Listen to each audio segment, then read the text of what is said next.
I am Tracy, 36 years old, and after 12 years of dedication at Datasphere, I received a $7 lottery ticket as my annual reward. Meanwhile, my boss Matthew got a $15,000 cruise for his leadership. The sting of public mockery about my pathetic gift burned, but not as much as what happened 3 months later when I sat silently in our vendor meeting. If you are watching this, drop a comment letting me know where you are from, hit that like and subscribe button, and stay for the moment my lawyer walked in and changed everything. When I first joined Datasphere as a programmer, we were a small startup with big dreams and even bigger coffee consumption. The company had 20 employees crammed into an office that could comfortably fit maybe 15.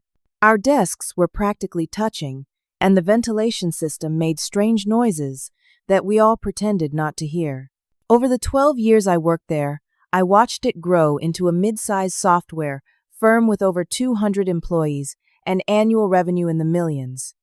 What started as a humble operation in a converted warehouse became a glass and steel presence in the downtown business district. I was employee number 17.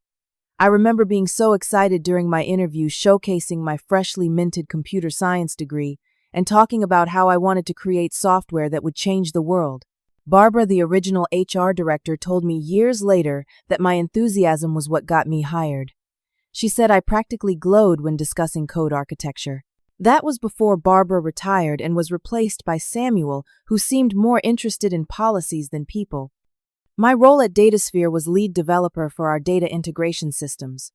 In human terms, I built the software that allowed different computer programs to talk to each other. It might not sound glamorous, but it was the backbone of our business. Our clients paid us very well to solve this particular headache for them. I loved the challenge of it, creating elegant solutions to complex problems. Over the years, I developed 7 of our core products, each one more sophisticated than the last. I was never the loudest voice in the room. In meetings, I typically waited until others had spoken before offering my thoughts. Some might call it lacking confidence, but I always saw it as taking time to process. This quiet approach served me well, technically, but perhaps not so well politically within the company. I built a reputation as reliable, brilliant with code, but not someone who would push back against management. This perception would come to haunt me. Matthew Evans joined Datasphere 8 years ago as a project manager. Within 3 years, he had maneuvered his way to director of product development, becoming my direct supervisor. Matthew was everything. I was not loud, charismatic, quick to take credit, and even quicker to shift blame. He had an MBA from a prestigious university and never let anyone forget it. In meetings, he would dominate conversations, interrupting others and rephrasing their ideas as his own. I lost count of how many times Matthew presented my solutions as if they had sprung fully formed from his mind. Our working relationship was tense but functional. I created the products, and Matthew presented them to clients and executives. He would occasionally stop by my desk, glance at my code for 30 seconds, and then walk away making comments like "interesting approach," or "we might need to optimize that." Despite having no technical background, he positioned himself as technically insightful. The most frustrating part was watching him receive accolades for work I had done. There was the President's Award for the Stream Connect platform that I had developed during nights and weekends to meet an impossible deadline. There was the industry recognition for the data bridge system that I had conceptualized from scratch. Each time Matthew stood on stage accepting praise while I sat in the audience telling myself that the work itself was what mattered, not the recognition. Among our most important business relationships was with Tech Partners, a small but critical vendor that provided specialized software components we integrated into our products. Their technology saved us thousands of development hours, and we had been working with them for over 5 years. Every year we renegotiated our contract with them, and every year Matthew would insist on steep discounts, often treating their representatives with barely concealed disdain. Despite my reservations about Matthew, I remained loyal to Datasphere. The company had given me my start, and many of my colleagues had become friends. I believed in the products we created and took pride in our clients' success stories. When friends asked why I stayed despite Matthew's behavior, I would say I was playing the long game. I believed that eventually merit would win out over politics. That belief sustained me for years, until the company awards ceremony that changed everything. The annual awards ceremony was a big deal at Datasphere. The entire company gathered in the main conference hall, which was transformed for the occasion with blue and silver decorations, our corporate colors. Round tables replaced the usual rows of chairs, and for once, the fluorescent lighting was dimmed in favor of more flattering lamps. The event was always held the second Friday in December, perfectly timed to double as our holiday celebration. This particular year, I had high hopes. I had led the development of our most successful product launch to date. Datasphere Connect had exceeded sales projections by 40% and brought in several major new clients. The project had required countless late nights and weekends debugging code until my eyes burned and my fingers cramped, but the results spoke for themselves. The product was stable, intuitive, and solved a major pain point for our clients. I had even received an email from our CEO, Thomas Grant, calling the work exceptional. As I entered the hall in my carefully chosen navy blue dress, I spotted my friend and colleague Rachel waving from a table near the front. Rachel worked in marketing and had been instrumental in positioning Datasphere Connect to our clients. We had worked closely together throughout the development process, and she had witnessed firsthand the effort I had put in. "Saved you a seat," Rachel said as I approached. "Big night for you, I bet." I smiled nervously. "I hope so. The product has done really well." "Done well. It is crushing it," Thomas told the executive team. "It is the most successful launch in company history." My stomach fluttered with anticipation as I took my seat. Around us, the room filled with colleagues in their formal attire. The sales team arrived as a boisterous group already celebrating their commission checks from the new product. The finance department clustered at a table in the corner, more subdued, but clearly enjoying the open bar. I spotted Matthew near the stage, talking animatedly with Thomas and two board members. He glanced in my direction once, but quickly looked away. The ceremony began with Thomas welcoming everyone and congratulating the company on another successful year. He ran through some financial highlights. Revenue up 17%, client retention at 93%, 2 new office locations opened. Then came the individual recognitions. First were the Years of Service Awards. I received a polite round of applause for my 12 years, along with 5 others who had reached milestone anniversaries. Next came department-specific awards, sales achievements, customer service excellence, and so on. Rachel won for marketing innovation and gave a charming speech that had everyone laughing. Then came the major company awards. I sat up straighter as Thomas announced the Technical Excellence Award given for outstanding technological contributions. This had to be it. My hands gripped the edge of the table. The Technical Excellence Award goes to Jason Cooper for his work on our cloud migration initiative. My heart sank as Jason, a talented but junior engineer who had been with the company for just 2 years, made his way to the stage. His project, while important, had been straightforward and well supported with resources. I forced a smile and applauded along with everyone else. And now, Thomas continued our highest honor, the Leadership Excellence Award, which comes with a $15,000 luxury cruise package. I already knew who would win this one. It was always given to an executive or director. This year's recipient has driven extraordinary results, leading our most successful product launch ever. The Leadership Excellence Award goes to Matthew Evans. The room erupted in applause as Matthew strode confidently to the stage. He accepted the crystal trophy and cruise voucher with a practiced, humble smile. Thank you, he said once the applause died down. "This really is a team effort. I want to recognize my entire product development group for their hard work. Leadership is about inspiring others to achieve greatness, and I am fortunate to work with such talented individuals." Not once did he mention my name or my specific contributions. To listen to his speech, you would think he had personally written every line of code for Datasphere Connect. After the major awards, Thomas announced they had small tokens of appreciation for everyone else who had contributed significantly throughout the year. Staff members moved around the room, distributing envelopes to about 30 employees, including me. I opened my envelope expecting perhaps a gift card or small bonus. Instead, I found a $7 lottery scratch ticket with a note that read, "For your steady contributions to Datasphere. Better luck next year." I stared at it in disbelief. 12 years of service, countless nights and weekends, the most successful product in company history, and I got a lottery ticket that cost less than a decent lunch. "What did you get?" Rachel leaned over to ask. I wordlessly showed her the ticket. "You have got to be kidding me," she whispered, her eyes wide. "After everything you did for Datasphere Connect." Before I could respond, I heard Matthew's voice louder than necessary. He had stopped at our table on his way back from the stage. "So Tracy, I see you got one of our appreciation tokens. A lottery ticket, huh? Well, who knows, maybe you will win big." He laughed, looking around at nearby tables to make sure others heard his joke. "Though I would not count on it. The odds are what, 1 in a million?" Several people chuckled. Others looked uncomfortable. I felt my face burning with humiliation. "Actually, the odds are 1 in 3.5 million for the jackpot," I said quietly. "Well, still better odds than getting a Leadership Excellence Award, am I right?" Matthew winked and moved on, leaving a wake of awkward laughter behind him.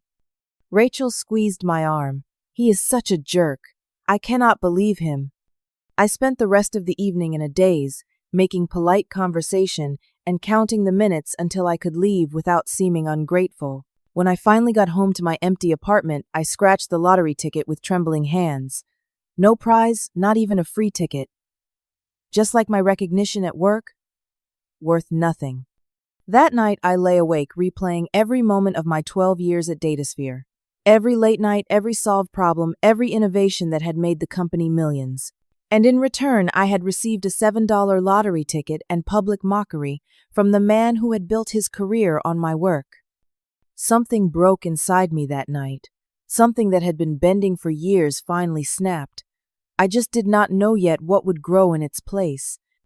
3 days after the awards ceremony, I was still nursing my wounded pride when fate handed me an unexpected gift. I had stayed late to finish some debugging, and the office was nearly empty. I needed to check an email thread about API specifications, so I searched my inbox for a specific technical term. That is when I found it. An email not meant for me. It appeared that months earlier, Matthew had accidentally included me on an email chain where he should have included Tracy Wilson from accounting. The similarity in our names had caused a momentary lapse in attention that would prove to be his undoing. The email thread was between Matthew and Thomas discussing the Datasphere Connect project. My eyes widened as I read Matthew's words.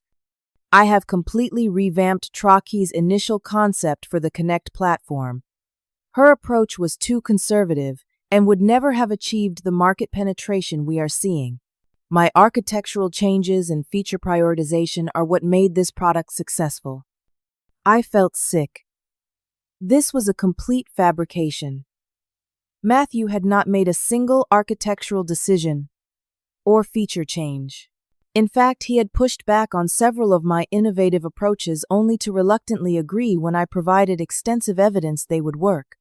Further down the thread, Matthew wrote, "I will need to manage Traki carefully during the launch. She tends to want credit for her small contributions, but we both know the vision and execution were mine." Small contributions. The entire product was my creation from initial concept to final implementation. I had even named it. I dug deeper into my email, now searching specifically for communications between Matthew and leadership that mentioned my name. What I found was shocking. A pattern of Matthew systematically taking credit from my work while minimizing my contributions.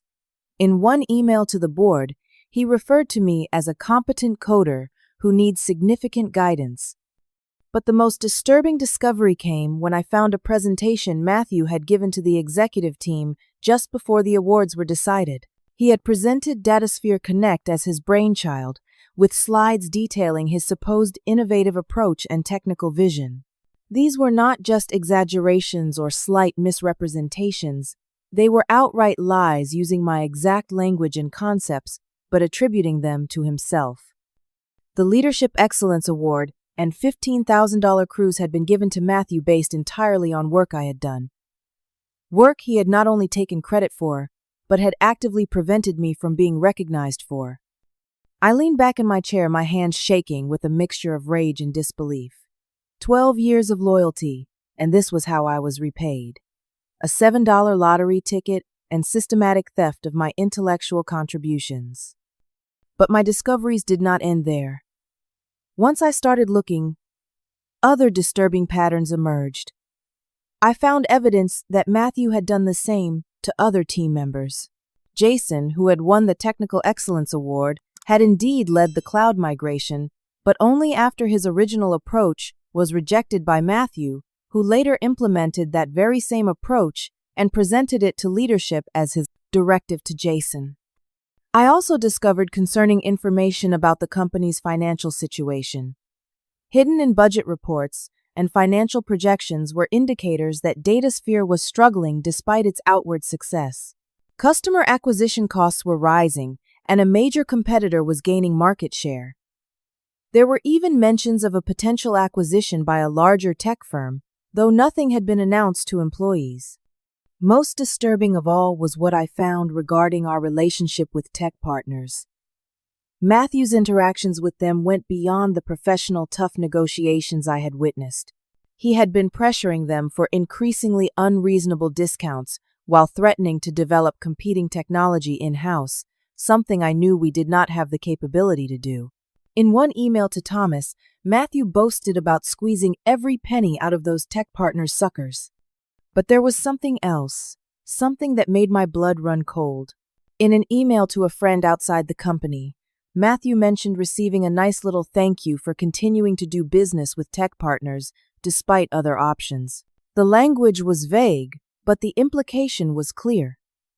Matthew was receiving kickbacks for maintaining the vendor relationship, while simultaneously demanding aggressive discounts that hurt tech partners' bottom line. As I dug further, I discovered that Tech Partners was currently looking for a buyer. The company was profitable but small, and the founder wanted to retire. Their asking price was $1.2 million, a substantial sum but actually quite reasonable given their proprietary technology and client list. By midnight, alone in the dark office with only the glow of my computer screen illuminating my face, I had uncovered enough to understand the full picture. Matthew had built his career by taking credit for others' work, especially mine. He had manipulated his way into a leadership position and was now potentially engaging in unethical, possibly illegal behavior with vendors. Meanwhile, the company that I had helped build was potentially on the verge of being sold, likely resulting in layoffs and restructuring. And I, after 12 years of dedication, had received a $7 lottery ticket. I shut down my computer and gathered my things, my mind racing. The old Tracy would have resigned herself to the situation, perhaps looked for another job, or even filed a complaint that would ultimately go nowhere.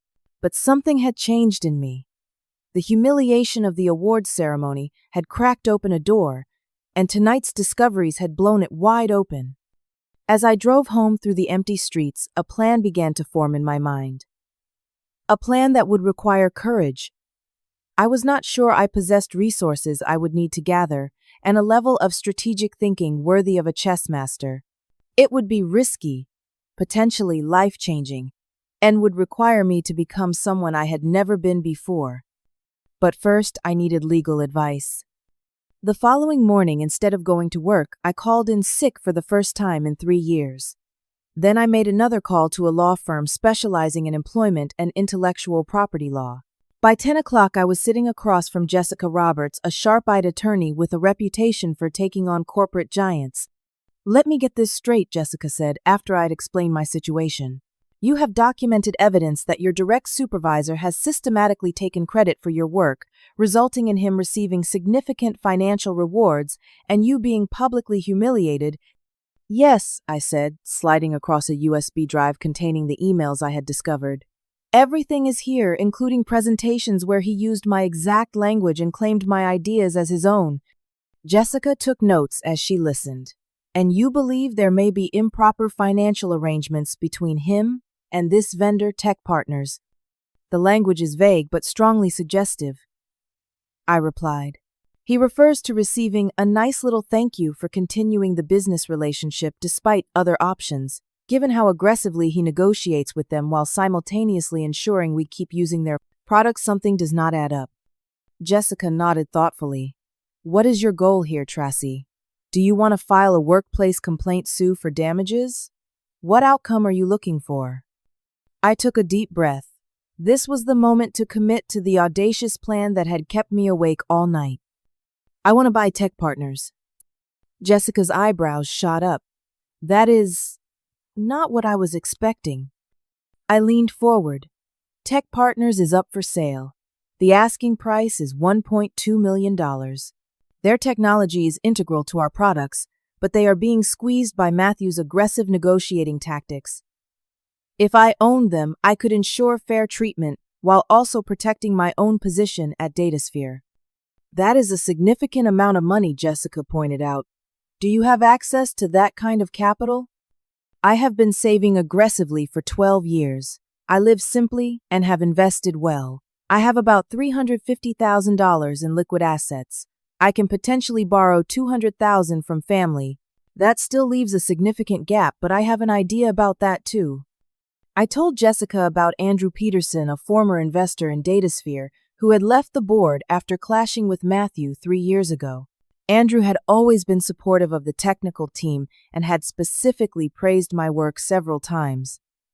If anyone would understand the situation and be willing to help it, would be Andrew. This is an unusual approach, Jessica said when I finished explaining. Most people in your position would file a lawsuit or look for another job. But I appreciate the strategic thinking. If you can secure the funding, acquiring Tech Partners would give you significant leverage. Over the next week, I moved carefully but decisively. I continued going to work, performing my duties as usual, while avoiding Matthew as much as possible. Meanwhile, I had 3 more meetings with Jessica, who helped me prepare the legal groundwork for a potential acquisition. I also reached out to Andrew Peterson, inviting him to lunch at a restaurant far from the office. When I explained what I had discovered and my plan to acquire Tech Partners, he listened intently, asking sharp questions about the technology, the financials, and my evidence regarding Matthew's behavior. Matthew Evans, Andrew finally said, shaking his head. I tried to warn Thomas about him years ago.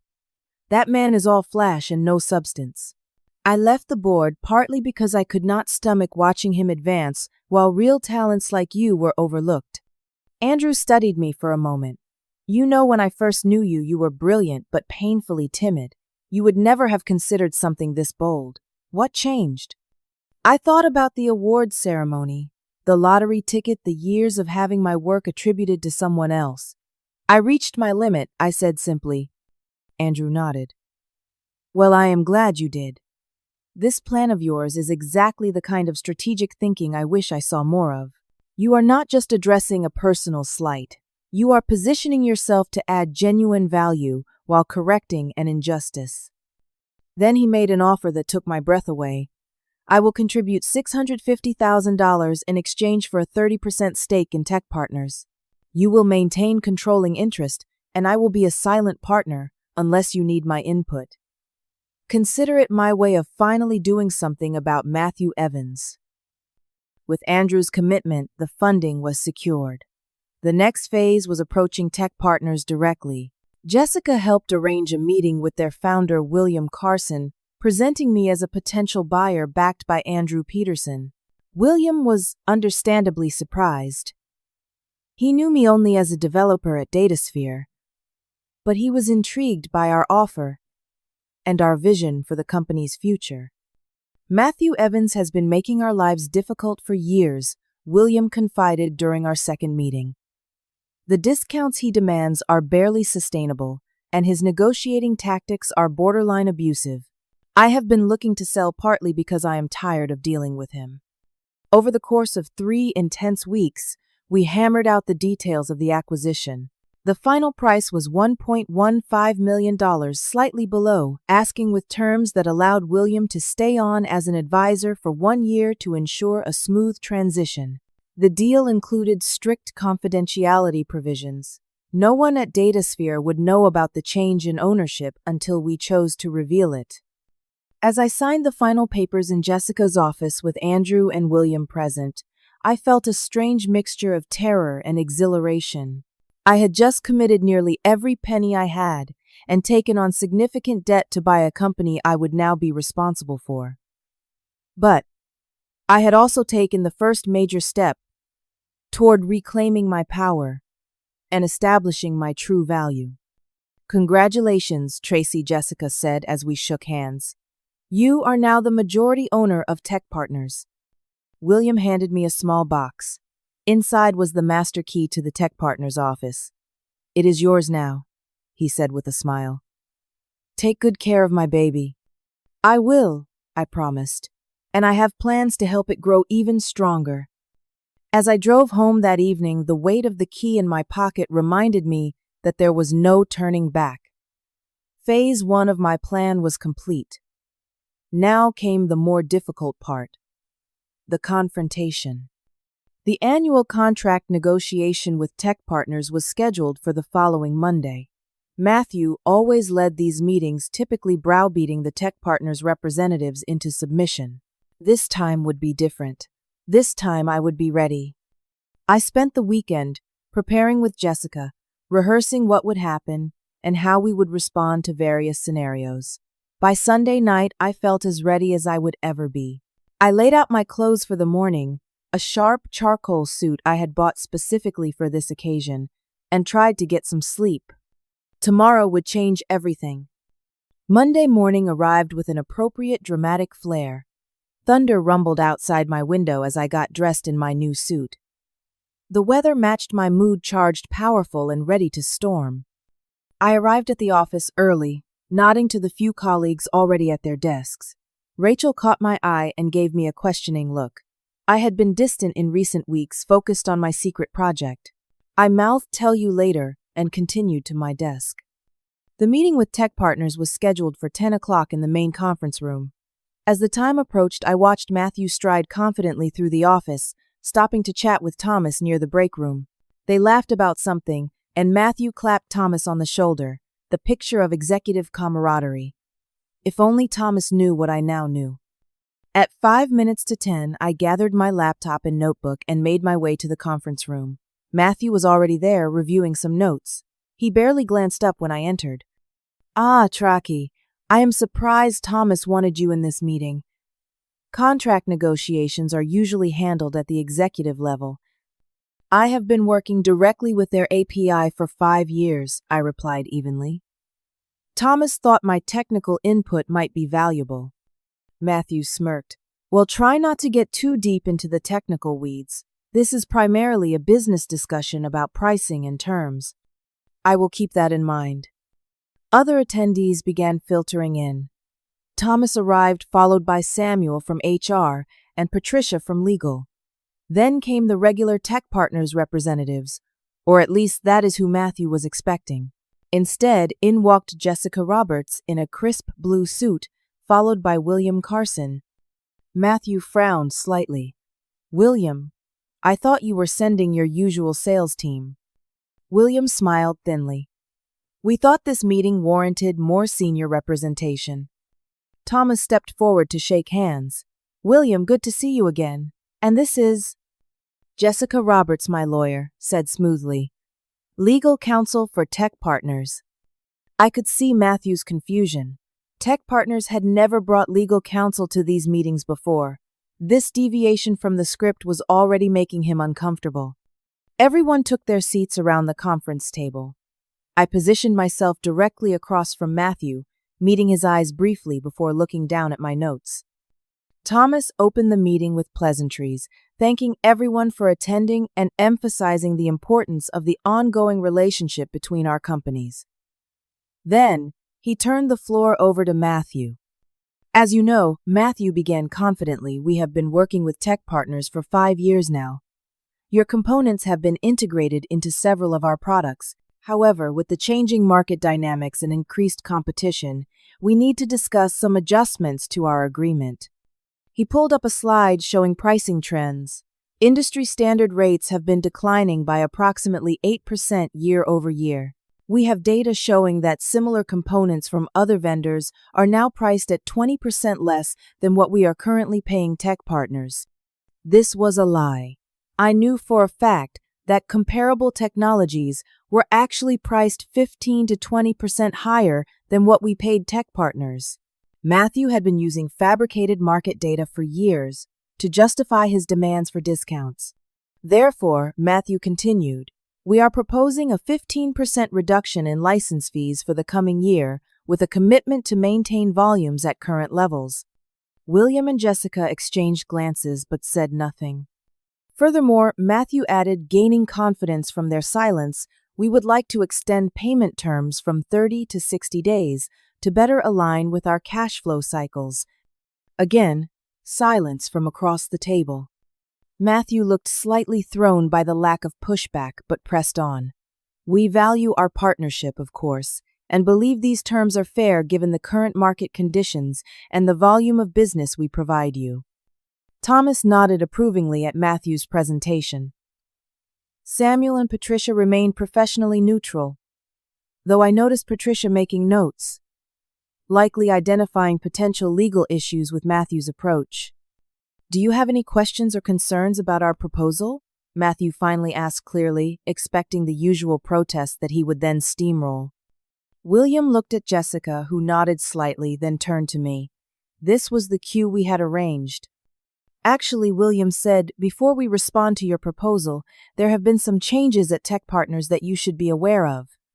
Matthew leaned back, crossing his arms. What kind of changes? Ownership changes, William replied. Tech Partners has recently been acquired. This caught everyone's attention. Thomas sat up straighter. Acquired by whom? William gestured to Jessica. Miss Roberts can explain the details. Jessica opened her portfolio and pulled out several documents. As of 2 weeks ago, Tech Partners is under new ownership. The acquisition was completed through a private transaction and did not require public disclosure due to the size of the company. Matthew's brow furrowed. And who is the new owner, one of our competitors? This was the moment. I felt a strange calm settle over me as Jessica turned to me and nodded. I am pleased to introduce the new majority owner of Tech Partners, Jessica said clearly. Every head in the room turned toward me as I straightened my posture and met their gazes. Tracy Bennett, Jessica finished. The silence that followed was absolute. I could practically hear the gears turning in Matthew's head as he struggled to process this information. Thomas's mouth had actually fallen open. Samuel and Patricia exchanged shocked glances. This is a joke, right? Matthew finally said, his voice higher than usual. Not at all, I replied, my voice steady. I acquired controlling interest in Tech Partners 2 weeks ago with Andrew Peterson as a minority investor. The mention of Andrew's name caused Thomas to inhale sharply. Andrew's departure from the board had been contentious, largely due to his clashes with Matthew. This is a clear conflict of interest, Matthew sputtered, looking to Thomas for support. An employee cannot also be a vendor. This violates all sorts of corporate policies. Jessica smoothly interjected. Actually, we have reviewed Datasphere's policies thoroughly. There is no prohibition against employees having ownership interests in vendor companies provided those interests are disclosed properly, which is exactly what we are doing now. She slid a document across the table to Patricia. This is a formal disclosure of Miss Bennett's interest in Tech Partners in full compliance with Section 7.3 of the Datasphere Employee Handbook. Patricia reviewed the document, then nodded reluctantly to Thomas. The disclosure appears to be in proper form.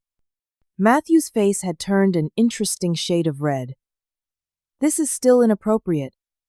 She obviously used insider information about our relationship with Tech Partners to orchestrate this takeover.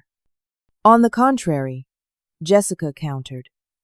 Miss Bennett used publicly available information and her technical expertise to recognize the value of tech partners in the market. The transaction was conducted at arm's length with fair market valuation. Thomas, who had been stunned into silence, finally found his voice. "Tracy, why would you do this without discussing it with me first?" I met his gaze directly.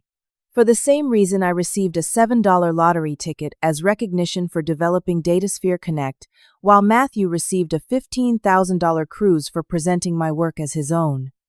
The room went still again. I could see Samuel shifting uncomfortably in his seat. "That is a serious accusation," Thomas said carefully. "It is not an accusation. It is a fact, supported by extensive documentation." I nodded to Jessica, who produced another folder. "This contains emails, presentations, and other materials, demonstrating a pattern of Mr. Evans taking credit for Miss Stevens. Bennett's work and ideas over a period of years," Jessica explained, placing the folder in front of Thomas. "Most notably, the Datasphere Connect product that won Mr. Evans the Leadership Excellence Award was conceived, designed, and primarily developed by Miss Bennett." Matthew stood up abruptly. "This is absurd. I led that project from concept to launch. Tracy was just one of many developers who contributed code." "Is that so?" I said, opening my laptop. "Because I have here your presentation to the executive team where you claimed, and I quote, 'I developed the innovative architecture that makes Datasphere Connect unique in the market. Yet this architecture diagram is identical to one I created 3 months earlier and shared with you in this email.'" I turned my laptop so everyone could see the side-by-side comparison. The architecture diagrams were indeed identical down to the color coding and component names. This could be a coincidence, Matthew tried, but his voice lacked conviction. "A coincidence that extends to the exact wording used to describe the system's benefits. A coincidence that covers 7 major features, all of which I developed and documented before you presented them as your ideas." I pulled up email Hallman time after email, document after document, building an irrefutable case. Thomas was looking increasingly troubled. Patricia was taking extensive notes. Samuel looked like he wished he were anywhere else, even if there were some confusion about credit for ideas. Matthew said, attempting to regain control, "That does not justify this underhanded move to acquire a vendor." "Underhanded," I repeated, letting my anger show for the first time. "Is it underhanded to invest my life savings in a company I believe in? Is it underhanded to create a fair business relationship instead of one based on deception and bullying?" I stood up now, facing Matthew directly. "For years you have demanded excessive discounts from tech partners while simultaneously receiving personal benefits for maintaining the relationship. Benefits that were never disclosed to Datasphere leadership." Matthew went pale. "That is a lie." "Is it?" I pulled up another email on my laptop. "This message to your personal friend references receiving a nice little thank you for continuing to do business with tech partners despite other options. Would you care to explain what that thank you consisted of?" Thomas turned to Matthew, his expression grave. "Is this true?" Matthew's composure cracked. "It was just a few game tickets. Nothing significant. Certainly not worth this ambush."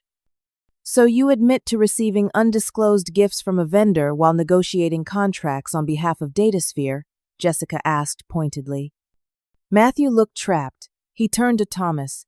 "This is being blown completely out of proportion. We need to adjourn this meeting and discuss this privately." Thomas looked between Matthew and me, clearly trying to process everything that had happened in the last few minutes. Finally, he nodded. "I think that would be wise, Miss Roberts. Mr. Carson, I apologize, but we will need to reschedule this negotiation until we have sorted out these internal matters." Jessica gathered her materials calmly. "Of course. In the meantime, the existing contract remains in force at current terms. We look forward to resuming discussions once Datasphere has completed its internal review." As everyone began to rise, I added one final point. "For the record, tech partners will not be offering any discount this year. Our analysis shows that current pricing is already 15% below market rate for comparable technologies. If anything, an increase would be justified."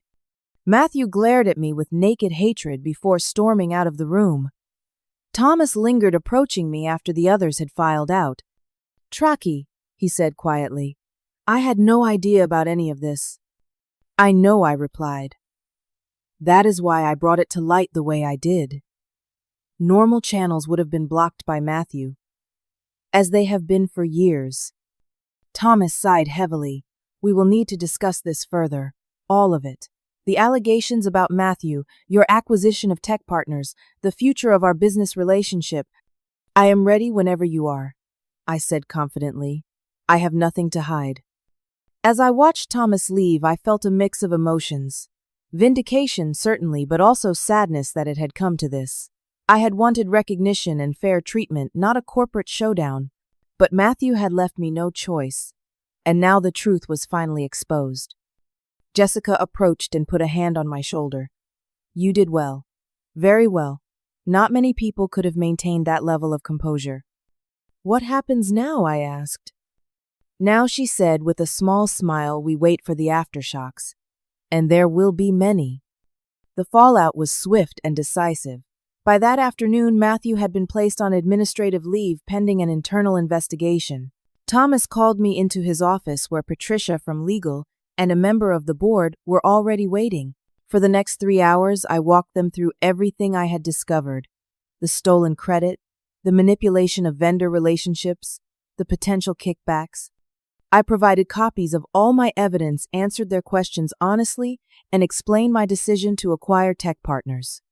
"I understand why you felt this was your only option," Thomas said toward the end of our meeting. "But I wish you had come to me directly with your concerns about Matthew." "Would you have believed me?" I asked. "Matthew has been your golden boy for years. I am just a developer who rarely speaks up." Thomas had the grace to look uncomfortable. I would like to think I would have listened. "With respect, sir, you did not notice when he presented my work as his own, repeatedly, over a period of years. Why would you have believed me if I had accused him without concrete proof?" The board member Eleanor nodded. "She has a point, Thomas. We all missed the signs. We rewarded Matthew's showmanship while overlooking the real contributions of people like Tracy." The internal investigation took 2 weeks. During that time, I continued my normal work duties while also getting up to speed on managing tech partners. William had agreed to stay on longer than initially planned to help me navigate the transition, and Jessica continued to provide legal guidance on managing the potential conflicts of interest. The results of the investigation were damning for Matthew. Beyond the issues I had uncovered, the investigative team found evidence of expense account abuse, misleading statements to clients, and inappropriate behavior toward female employees that had never been reported. Matthew was terminated for cause, with the company reserving the right to pursue legal action regarding the vendor kickbacks.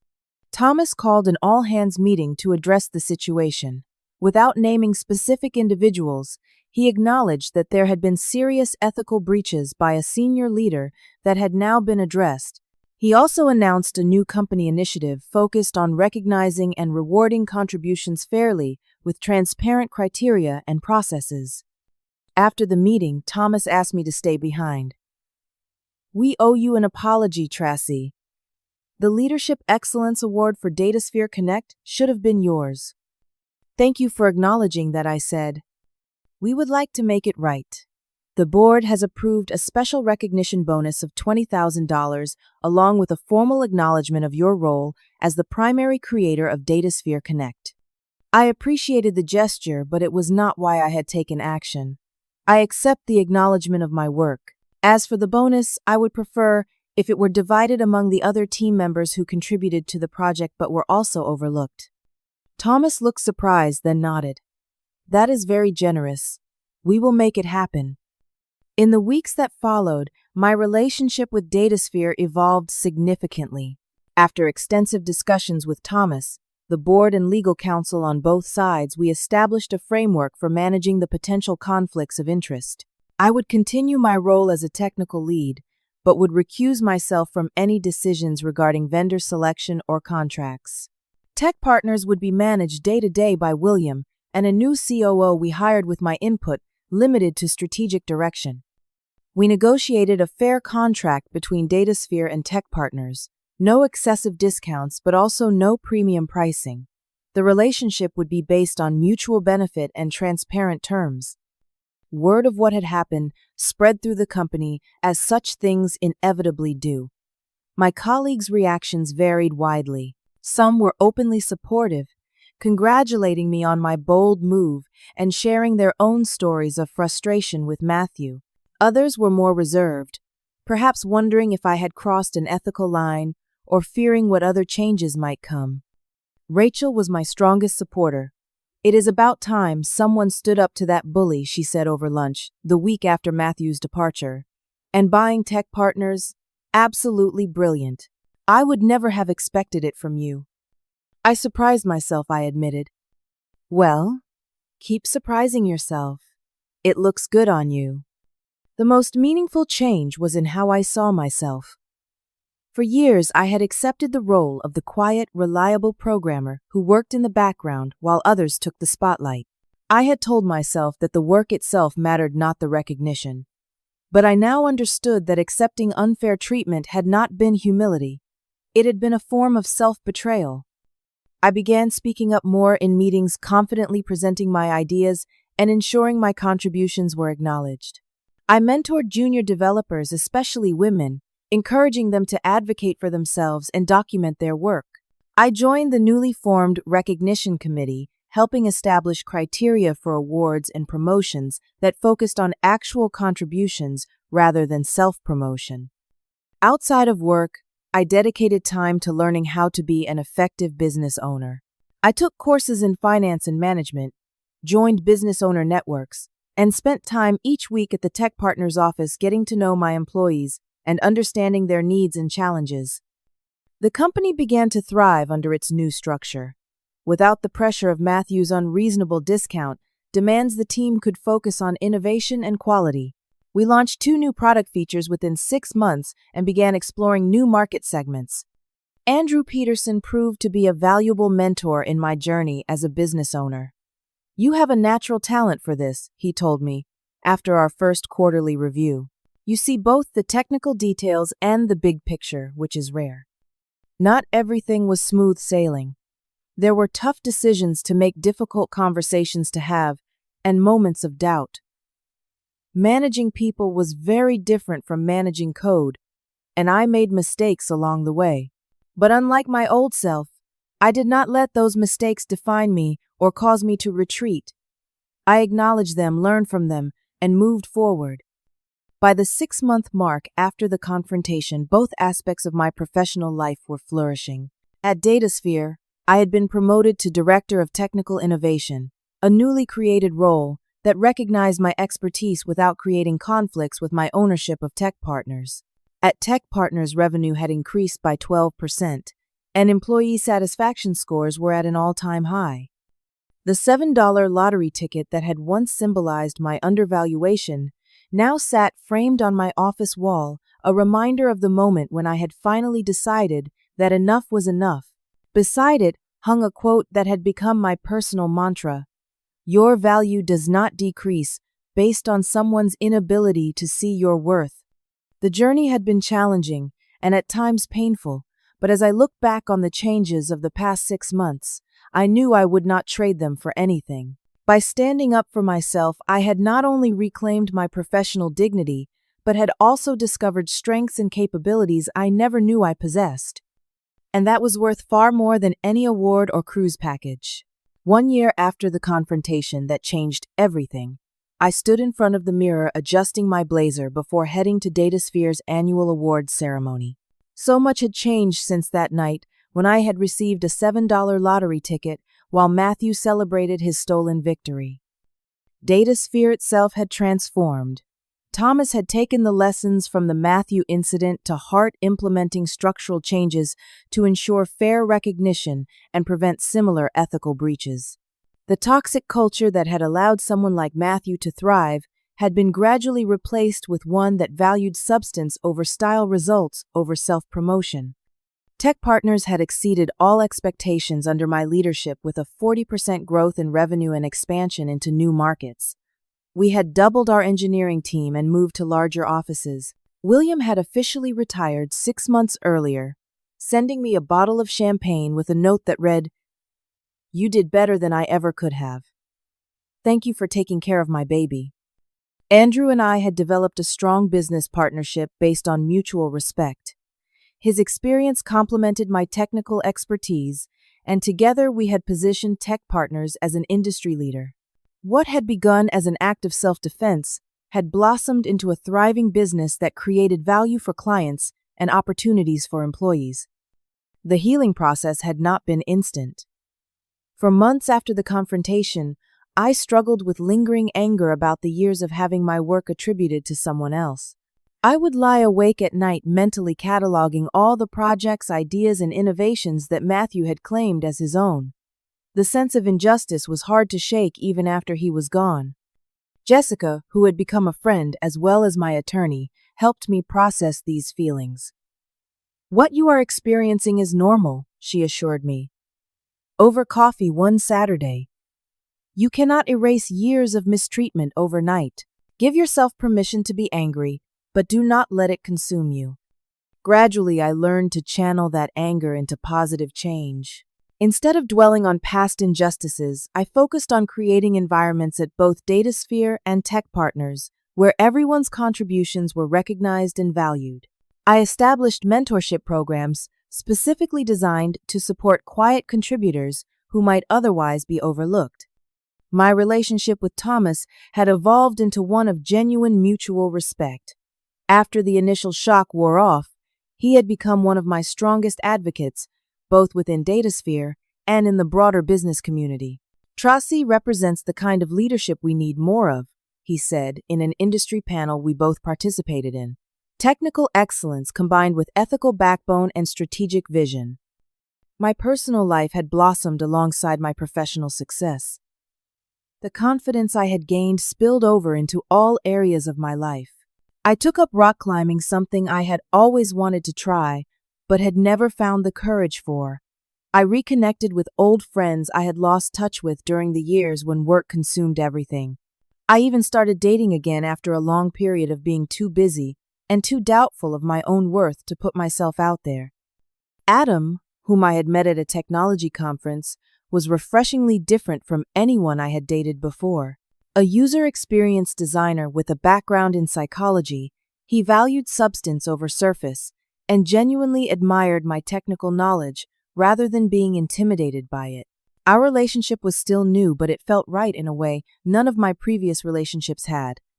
As I made my final preparations for the awards ceremony, I reflected on the profound lessons of the past year. The most important was about self-worth. For too long, I had allowed others to define my value. I had accepted the narrative that being technically skilled but socially reserved meant I should be content to work in the shadows while others took the spotlight. What I now understood was that true confidence does not require constantly drawing attention to yourself. It comes from knowing your worth and ensuring that others recognize it too. It means not allowing yourself to be diminished or overlooked. It means speaking up not just for yourself, but for others who might be struggling to find their voice. I had also learned about the power of strategic patience. Had I reacted immediately to the lottery ticket incident with anger or resignation, nothing would have changed. By taking the time to gather information, build alliances, and develop a plan, I had created lasting change, rather than a momentary satisfaction. Perhaps most importantly, I had learned that success and ethics are not mutually exclusive. Matthew had achieved short-term gains through deception and manipulation, but ultimately lost everything. My path had been harder and longer, but built on a foundation that would endure. At the ceremony that evening, I received the inaugural Technical Innovation Excellence Award, created specifically to recognize contributions that moved the company forward in significant ways. As I accepted the crystal trophy, considerably more substantial than a lottery ticket, I looked out at the faces of my colleagues, many of whom were now also friends. "Thank you for this recognition," I said. "A year ago I was sitting where you are now, questioning my place in this company and even in this industry. I had allowed myself to believe that quiet competence was enough, that the work would speak for itself. What I have learned since then is that while the work matters tremendously, so does ensuring that the right voices are heard and the right contributions recognized. I paused, looking at the trophy in my hands. This award is meaningful to me not because it validates my technical abilities, but because it represents a culture where substance is valued over showmanship, where ethical leadership is recognized, and where each of us can bring our full talents to the table knowing they will be seen and appreciated. That night, as Adam and I celebrated over dinner, he asked me a question that made me pause. Do you ever regret not taking action sooner? All those years of letting Matthew take credit for your work. I considered this carefully. I used to think that way, I admitted, but now I see that I needed to go through that experience to become who I am today. Without those years of frustration, without that $7 lottery ticket, I might never have discovered my capacity for strategic thinking, leadership, and entrepreneurship. I raised my glass. So, in a strange way, that lottery ticket was the best gift I ever received. It taught me that sometimes to achieve justice, you have to create it yourself. As I look back on this journey, I realized that the most profound transformation was not in my career or finances, but in how I see myself and my place in the world. No longer do I accept being undervalued or overlooked. No longer do I wait for others to recognize my worth. I now understand that respect is not just given. Sometimes it must be claimed.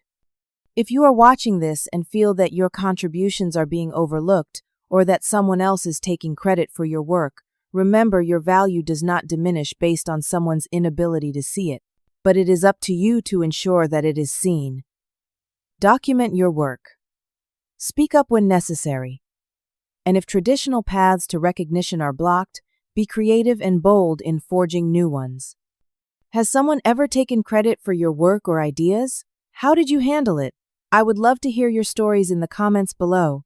If this resonated with you, please like and subscribe to see more stories about standing up for yourself in professional settings. And share this video with someone who might need to hear that their value matters and deserves to be recognized.